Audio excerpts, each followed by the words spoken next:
Muito bem, estamos de volta com o nosso programa BH Todo Dia e hoje é um dia muito especial, um dia muito alegre da gente comemorar um ano do nosso canal Viver Brasil. E a gente já teve o primeiro bloco com o Gustavo e o PCO contando um pouco da história, da estrutura, do canal, de como é que funciona e do empreendedorismo dos dois. Mas agora a gente abre espaço para pessoas que são importantes para o canal Viver Brasil. Não é? Porque o trabalho delas também é importante. Elas estão ligadas a vários elementos que compõem não só Belo Horizonte, mas a nossa mineiridade também. Primeira delas, eu tenho o prazer de receber pela primeira vez aqui, mas já conheço há mais tempo, sei da batalha dela como gestora cultural, tanto na iniciativa privada como no setor público também, que é muito bacana, e hoje é secretária de Cultura de Belo Horizonte, Eliane Parreiras. Obrigado, Eliane. Eu que agradeço essa oportunidade de estar aqui e celebrando um ano da Viver Brasil.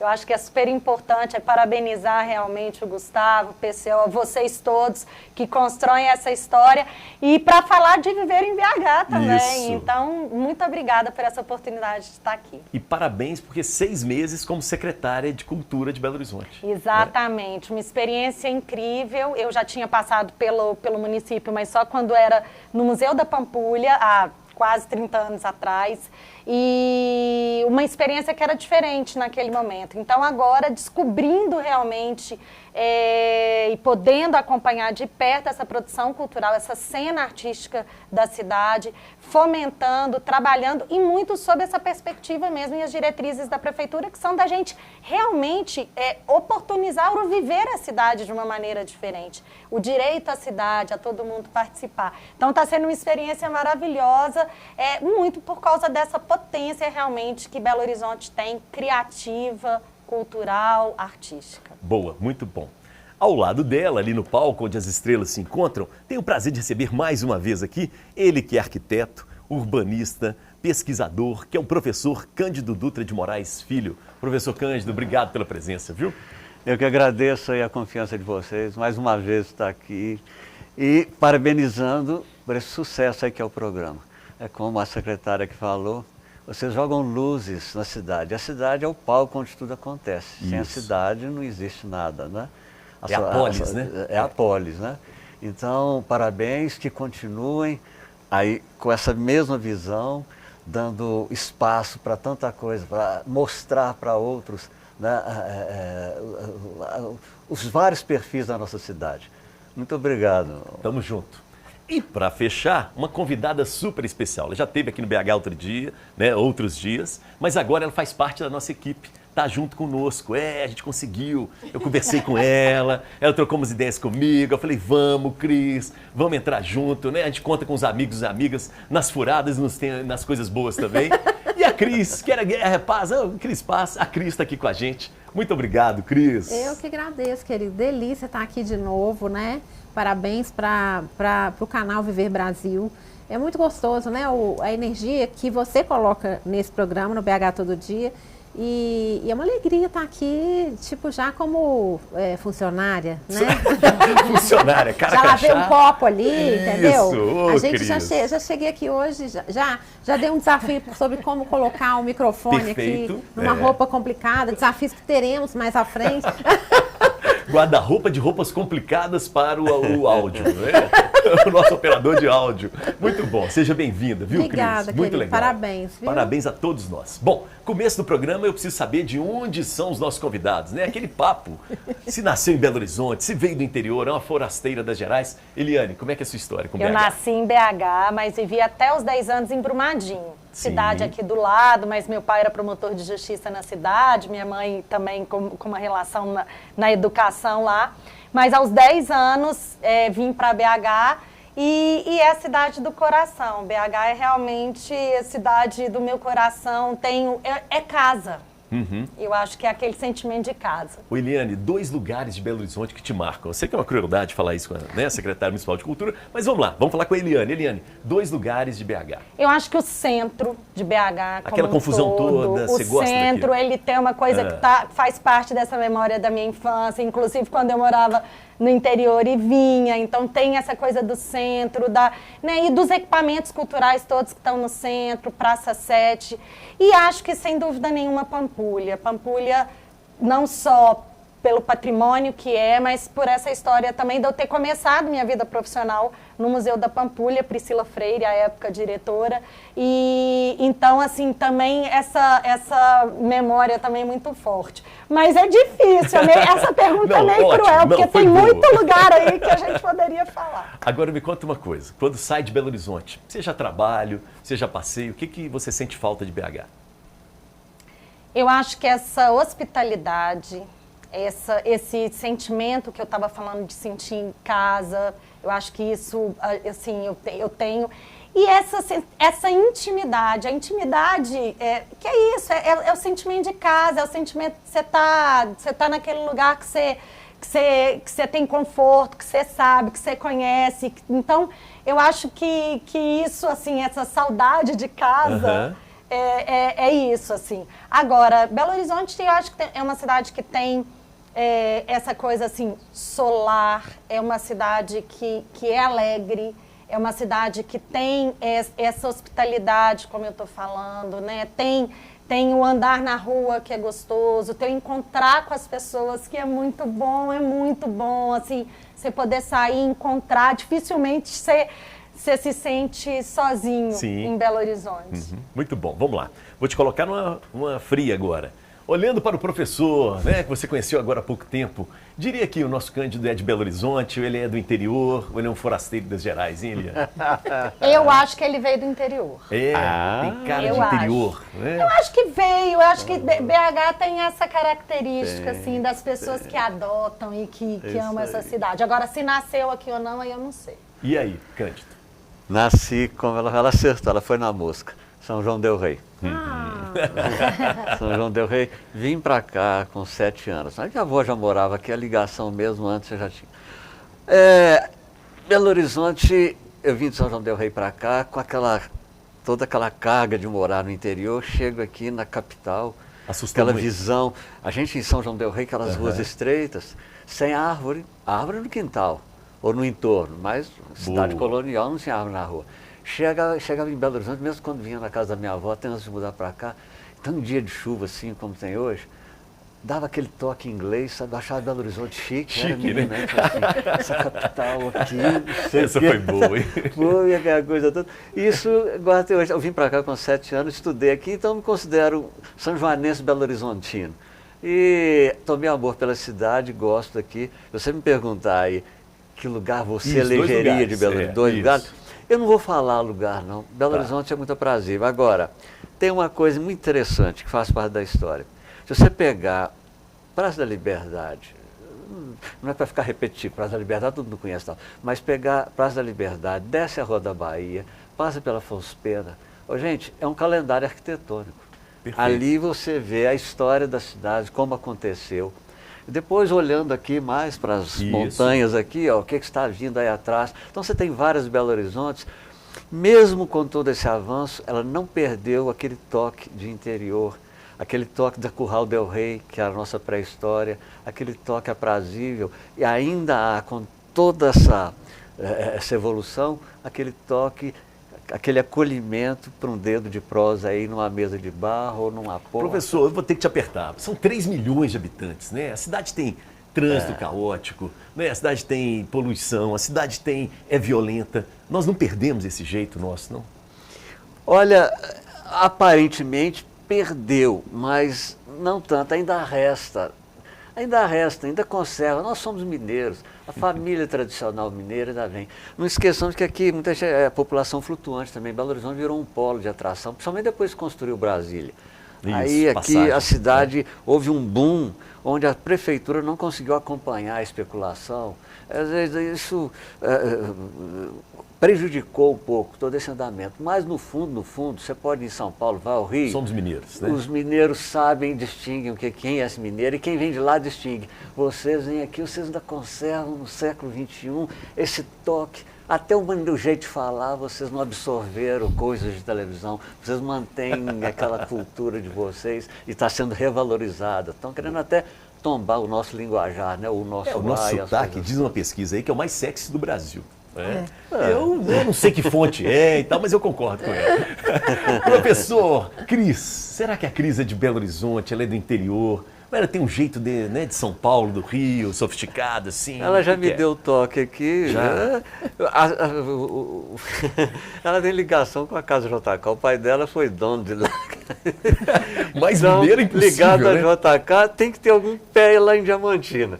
Então, E aí, Cris? Então, eu dei um spoiler sem querer, né, nos bastidores. pois é. Eu, na verdade, nasci em BH, mas o meu pai, né, o meu avô era o Gilberto Guerra, meu pai, Fernando, avô, que- nasceu em Belo Horizonte, mas o vovô foi prefeito de Diamantina, então a gente tem esse pezinho, embora eu tenha ido a Diamantina apenas uma vez. É mesmo, E todos Cris? os meus irmãos Olha. conheceram Juscelino Kubitschek, e eu tenho muita raiva deles por causa disso, porque eu não conheci, mas, né, tem uma história da ligação do vovô e da vovó, né, com o JK, e por causa disso eu não poderia deixar de falar da Pampulha, mas eu acho que isso fica muito clichê, porque todo mundo tem um pouco, eu acho que BH sempre nos lembra a Pampulha, né? A Sim, Pampulha é uma coisa muito grandiosa, patrimônio da humanidade, né? Um cartão postal, Cartão né? postal.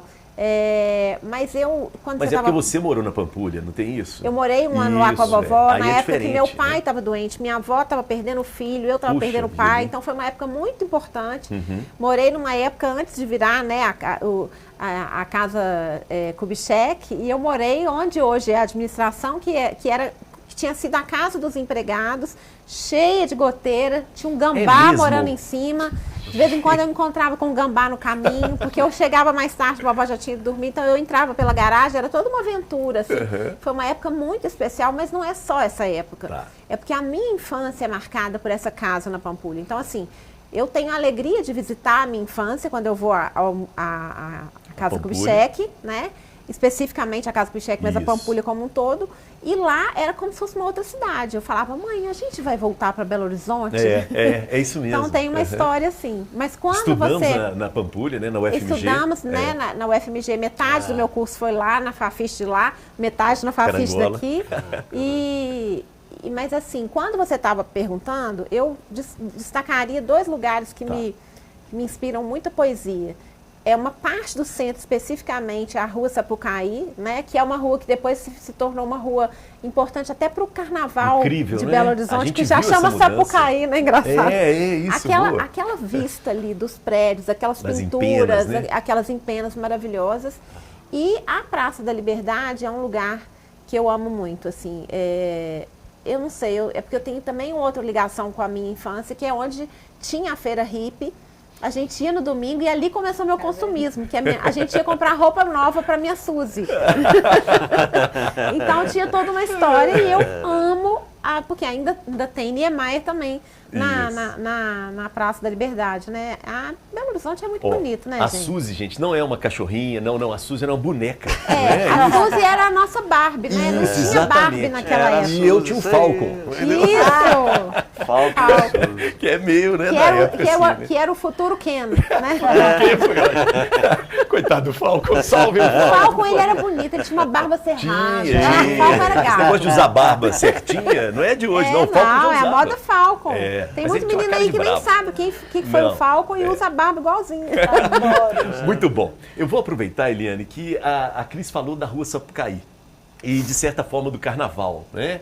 Eu queria que você falasse um pouco desse movimento do Carnaval. Sim. E você tem aí uma responsabilidade, né? Porque o Carnaval volta esse ano. Sim. Como é que vocês estão trabalhando isso? Sim, a BH, eu acho que tem essa característica, assim, de funcionar tudo muito, que todas essas manifestações culturais de rua, elas têm um impacto e funcionam muito bem, né? Sem grandes problemas de violência, Sim. como você estava citando, com a população curtindo realmente. A gente tem um histórico disso. Se a gente pegar os grandes festivais de teatro, como o FIT, se a gente pegar as viradas cultural, né? A gente teve virada cultural no ano passado, mais de 300 mil pessoas, sem nenhuma ocorrência grave. Então, assim, a cidade, ela tem uma tradição disso. E o carnaval, especificamente, é um carnaval que foi crescendo. ele está muito ligado a movimentos sociais, movimentos de ocupação dos espaços públicos, o que é muito bonito também, né? Que é a sociedade ocupando mesmo. Não, ele esses nasce com espaços. protesto da galera na Praça da Exatamente, Estação. A na história Praia do da renascimento Estação. do Não é? carnaval é muito Exato. lindo. Exatamente. Ocupar o centro. Né? E sempre muito, também ligados a uma questão descentralizada na cidade, porque aí surgem blocos temáticos, surgem É muito blocos engraçado, né? regionais, a descoberta da cidade por várias pessoas de regionais, de Inclusive, espaços. carnaval, né? Então, assim, é realmente um movimento que é muito bonito, sem perder de vista, inclusive, as escolas de samba também. Bem lembrado. Que também tem um Uhum. papel super importante, contam a história também da cidade, tem essa relação. Então, o processo do carnaval, ele é liderado na prefeitura pela Belotur, né? Então, tem todo esse desafio, que é um carnaval que se estima hoje de em torno de 5 milhões de pessoas. Então, é realmente um movimento extraordinário que a gente tem em Belo Horizonte, com uma produção artística, cultural incrível ao longo desse período. A economia gira A também, economia gira, Hotéis lotados. tem o aquecimento, tem o pré, tem o... Já Então, começou, assim, na verdade, né? um mês de carnaval, conciliando todas essas manifestações, então os blocos recentes, os antigos, esse carnaval de rua, as escolas de samba, os eventos tradicionais. Então, também tem isso que é muito bonito, porque eu acho que a cidade ela fica ocupada com esses movimentos todos que se integram, os antigos aos novos, aos recentes, numa grande confraternização mesmo, que hoje ganhou essa dimensão nacional, né? É considerado segundo, terceiro carnaval do país. E esse desafio que é de conseguir receber bem quem vem de fora, permitir quem está aqui, fomentar esses grupos todos, essas produções todas que dialogam com uma produção cultural o ano inteiro. Então, isso é outra característica do nosso carnaval que é muito bonito, porque esses grupos estão o ano inteiro produzindo, dialogando, atividades formativas, atividades de criação. Então, o ano inteiro também tem essa ação e esse é o grande desafio do poder público, né? Que é garantir que essa festa aconteça, dar todas as condições para que isso aconteça de uma maneira coletiva, respeitosa, respeitando o patrimônio público, né? A gente está vindo de uma situação muito triste que aconteceu em Brasília e, assim, redobra a nossa responsabilidade com relação ao patrimônio público, ao patrimônio artístico, cultural, que é a nossa memória, a memória da cidade. Então, o município ele tem não só o papel de fomentar todas essas ações, mas garantir essas condições para que essa festa aconteça e que a gente possa celebrar a cultura nacional. Porque é o samba de Belo Horizonte, é o carnaval de Belo Horizonte. A gente, inclusive, está fazendo um inventário para falar sobre a história do carnaval em Belo Horizonte. O patrimônio, a área de patrimônio da Secretaria e da Fundação estamos trabalhando agora para um inventário para poder contar e compartilhar essa história, a memória desse carnaval que hoje se tornou, como a gente falou, né, essa Mas ele tem uma toda. história lá atrás, né? Exatamente. Isso. Exatamente. Vamos lá. Pois não, professor? Não, essa inserção de novos grupos. Minha filha participa, Padecendo no Paraíso. A Bebel, que é a organizadora, é minha amiga, viu? Bebel Soares. Aí, É Belo incrível, Horizonte. né? Belo Horizonte. É incrível. E que tem hoje um alcance nacional, né? Muito legal. É muito, né? 5 milhões de pessoas, quase dobra a nossa população, né? Vamos lá, professor, a Eliane falou de algo aqui que eu queria o seu comentário antes da gente fechar esse primeiro bloco. Né? Essa questão do patrimônio, o que aconteceu em Brasília. Né? E Niemeyer deve estar onde está, deve estar sofrendo muito, assim. Né? Contorcendo. Nossa, eu falei sobre isso, do Juscelino também. Falei de Juscelino do Niemeyer. Nossa, verdade, bem lembrado. Acho que... Mas você diz em respeito, assim, essa depredação lá do patrimônio... Essas pessoas não sabem nem o que, né, o que Olha, o que a gente estava comentando ali fora. Extremismos, de um lado ou de outro, não leva a nada. Leva ao vandalismo. Mas esse tipo de extremismo nós nunca vivemos no país, né? Não. Isso aí é um pecado que aconteceu uns anos para cá. Pessoas... Ou seja, tiveram uma visão muito errônea do que é democracia, do que é você ter suas preferências. Do que é cultura, né? Do que é preservar a cultura, preservar a cultura. Né? A gente não precisava ter acontecido isso. Quando eu vi obra de arte, você tem um Di Cavalcanti cortado, você vê aquele mobiliário, registros, coisas de época, faz parte da história da construção de Brasília, sendo destruída assim sem nenhuma, é torpeza, é imbecilidade, sabe? Aquilo ali não levou a nada, pelo amor de Deus. O que fazer? É um sinal de ignorância também, né? Porque acho que muitas não sabiam o que estavam destruindo mesmo, né? Então, eu acho que não ainda sabia, tinha uma coisa de saber do simbolismo. Eu acho que estava dividido, será? Tinha gente que sabia, no tinha gente fundo que não fica sabia. embutido, sim, vamos destruir aquilo ali, porque aquilo é um símbolo, como aconteceram com as torres lá. A própria Constituição, o ataque né? à arte, né? Não foi a Constituição original de 1978, mas pegaram uma cópia e fizeram questão de protestar. Só esqueceram de abrir e lê-la. Né? Você pediu demais, né?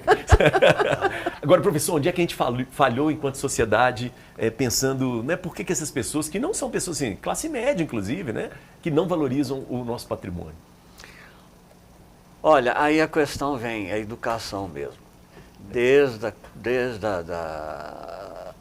gente estava conversando lá fora também, a questão da formação humana, a formação de líderes mais conscientes, não tão ligado à parte de produção, tecnocracia, tecnologia, tem uma visão mais sentimental, uma visão de apreço às nossas raízes, uma visão de cuidado, né? Isso tudo aí faz parte de um processo que foi falho na educação. A educação nossa, por mais que tenha melhorado, ainda não foi prioridade total. Ela é muito tecnicista, produtivista? Foi tecnicista, né? Foi tecnicista, isso aí isolou um pouco. Na minha época, eu cheguei a ter matérias muito ligadas à humanidade. Eu lembro, depois aboliu o estudo. Tinha sociologia, psicologia, artes, música, tinha tudo. Filosofia, para obrigar a pensar, raciocinar, não ficar aquele pau mandado, ou então absorvendo qualquer coisa sem raciocinar, sem senso crítico. O principal papel da educação é despertar o senso crítico na pessoa. Tá? Isso aí não foi despertado, foi embotado. Construir pensamento, saber pensar, né? Saber pensar. Olha, eu lembro, em 1973, tentou se revirar, quando começou a sair até do modelo que tinha americano, é um modelo de tecnocrata demais, começou-se a repensar, então voltou uma matéria chamada Educação Artística, muito mal dada, aliás, que eu participei disso. Educação Artística parece que fosse assim, só para fingir que estão fazendo arte. Não tinha ligado a isso aí uma série de outras coisas que poderiam ter, né, evoluído, melhorando a mente do aluno, melhorando o andar. Né? Prejudicou a formação de líderes. Nós estamos num vácuo de liderança aí surgem pessoas que, né, os últimos 4 anos aí teve liderança, mas para um lado mal direcionado. Hoje eu penso assim. A gente teve educação moral e cívica, que eu sinceramente não sei para que serve. Educação moral e cívica. Então, eu acho que houve uma maquiagem na história, né? Então, acho que a gente hoje, talvez, a gente esteja sofrendo a consequência de uma história oficial ensinada, que não é a história que aconteceu, e um olhar para a história que não é um olhar crítico, né? Então, por causa disso, as pessoas compram verdades sem saber a amplitude daquele contexto, né? E o que eu sinto é isso, eu sinto hoje por parte das pessoas de classe média e alta, uma grande ignorância sobre a nossa própria história, né? É a ignorância que as pessoas que hoje não vacinam são aquelas que foram beneficiadas pela erradicação de doenças com várias vacinas, incrível, né? Então é mais ou menos isso, assim, aquilo que elas não viram, né? Então é claro que o meu pai viu muito mais coisas do que eu vi. Então a visão que eu tenho da história hoje, se não tivessem acontecido algumas influências fundamentais na minha visão de mundo hoje, não seriam as minhas aulas de história que estariam ajudando a me formar como um ser crítico. Também. Né? Então eu acho muito complicado isso. Eu acho que a gente precisa entender que a educação tem que estar voltada para coletividade, né? A gente estava conversando sobre isso. Hoje em dia é fundamental a gente aprender na escola, ou os nossos filhos aprenderem e ensinarem para a gente, como é que a gente separa o lixo.